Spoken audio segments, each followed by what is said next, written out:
back, FamilyAffaires.com contributor, Dr. Dan Gottlieb. It's great to be back, Roseann. Thank you, enjoy Dr. our Gottlieb. conversations. And so do I, and so do all of our listeners. Good. Dr. Gottlieb, yesterday I was reading an article in the New York Times, and the article was about death. And the article was stating that by the time that we all turn 50, that we all will have had some type of experience, whether it's our own experience, that we've experienced something in life that will bring us to a near-death experience, or an experience of a loved one that will actually make us face mortality, that we begin to think about our own death and the death of those that we love. And for many of us, it's a very scary concept. I think it's safe to say for all of us, with very few exceptions. Of course it's scary. We cannot fathom the idea of not being here, of not being alive, of not living this life. You know, Irwin Yalom, I think a brilliant existential psychiatrist. This is what he talks about. And his most recent book is about death and his own. And he calls it Staring at the Sun. Dealing with our own death, he claims, is like staring at the sun. You know it's there, but you can't quite look at it squarely. It hurts. It's blinding. Exactly, it's blinding. According to Yalom, Gottlieb wouldn't always agree with that. But in general, it is a frightening thing. Look, what do all religions tell us? Every one of them. We can't die. We don't die. We go someplace else. We go someplace else. We get born again. We have another life after this. There's several other lives for us. All religions. I don't know of a religion that says, when you're done, you're done. But yet, even for those people that are super religious and who believe that life does go on and it goes on into the afterlife, into another life, it creates the anxiety in us, the fear. Now you're talking about the difference between faith and belief. Okay. So those who are super religious, who have all these beliefs, have fear because they might lack faith.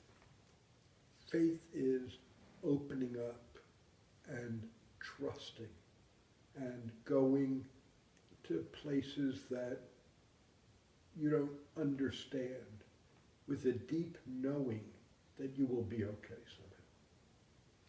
That's faith. Belief is what we believe. They're two vastly different things. So what is the different makeup of the person who truly has faith and is calm with it and is okay with it to the person who deals with the anxiety of it?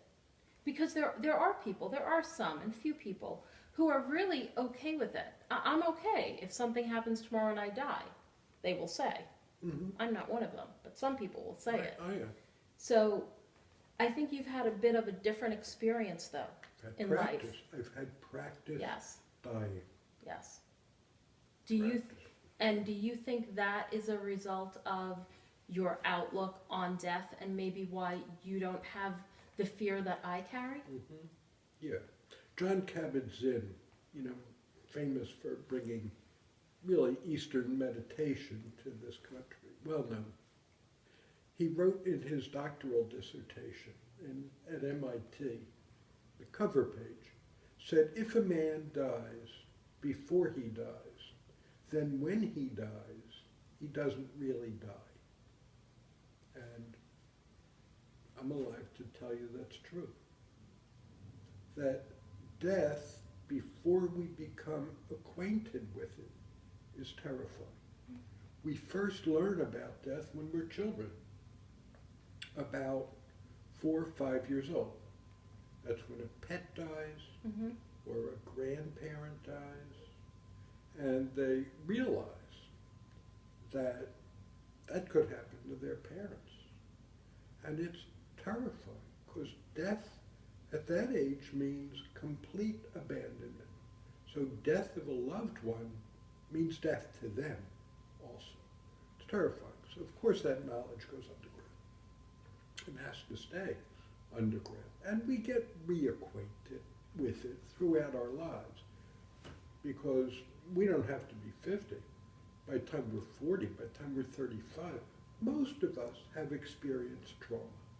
Mhm. You know, where you're walking down the street and all of a sudden there's no sidewalk and you're in free fall. Right. So that's a reminder of death. That's a reminder of our mortality. But very often that goes underground also. Now by the time we're 50, it's harder to put it underground. We find ourselves losing our body shape, our memory, our hair, you know, and Everything starts to change.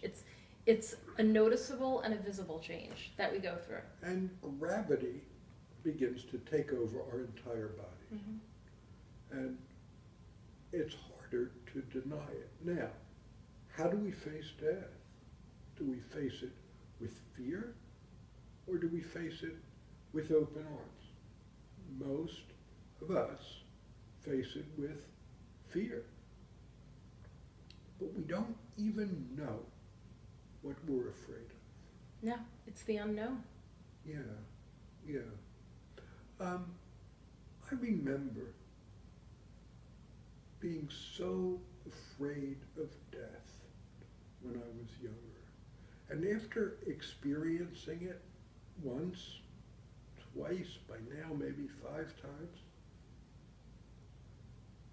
I grew to realize that the reason I feared death, and most people do, is because we love this life so much. You know, you talk to, and most of us don't even know that. So you talk to someone who's miserable and complaining, you might know a person or two like that, I might. So you ask them how they feel about death, they hate the idea. But they're not in touch with the fact that they love being alive. And that's why they hate the idea of dying. Of dying, because it ends their life. If we knew how much we loved this thing called life, we would live it differently. Wonderful. This is such a great topic. I think we should come back and do a part 2. It's a deal. Okay, so we're going to tell our audience to stay tuned, because next week we will have part 2 of our series on death. What you're telling me is we're not quite done yet. Not at all. Stay tuned next week for Dr. Dan Gottlieb, part 2 on death. Thank you.